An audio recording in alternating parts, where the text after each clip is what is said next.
Hello, everybody. Welcome back to the podcast. I'm sitting here with a future aerospace engineer, Eli Head. So, what can you tell me about your future profession, man?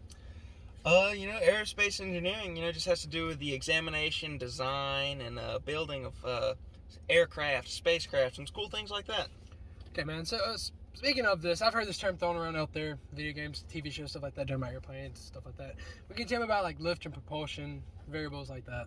Yeah. Lift and propulsion. I mean, it just differs, and it's aerospace engineers just have to calculate and worry about designing and building crafts, to deal with the strain of like the certain propulsion it would take to, whether it be like an aircraft flying through the air or like a rocket that has to shoot all the way to space, stuff like that. Yeah.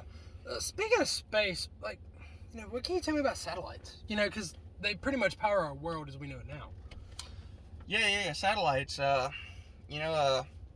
aerospace engineers, they just got to build them to withstand getting to space and staying in space, a certain amount of times. And, how depending on how far we put them up there, we'll put some up there, that'll at a really high altitude. Well, they'll just go and go for, for really long periods of time. And then, we'll put some up there that'll low enough that eventually they'll run into that air friction, and they'll just fall right out of the sky. But, burn up in the atmosphere. Yeah, but they, you just got to worry about, building them to withstand and all that sort of good stuff. Yeah, so speaking on how getting satellites up there, tell me about like spacecraft, like rockets, stuff like that. Stuff that carries people. Yeah. So like spacecraft, it's still the same thing. I mean, it's just built to withstand, and like the ISS, it's at that altitude. It's not going to worry about running into air friction. It's going to be up there virtually forever. It's going to stay up there, and you're going to be able to do a lot of cool stuff with it. We're going to have to bring it down, and stuff like artificial gravity, like you would see in a lot of spacecraft and movies. Then you're thinking, oh, that's fake, but it,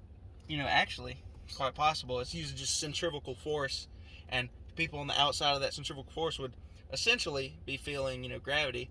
Aerospace engineers having to design that would just have to design something that could withstand the centrifugal force as well as getting the whole thing to space, stuff like that.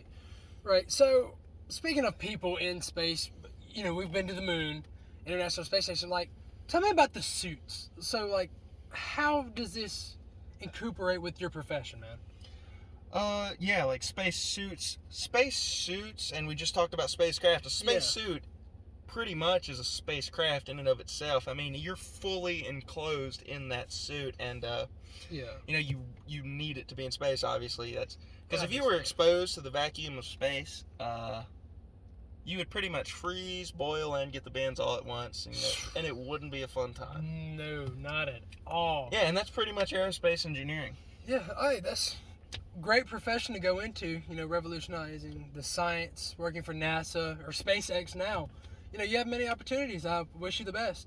All right, man. Thank you. Yeah, you're welcome, man.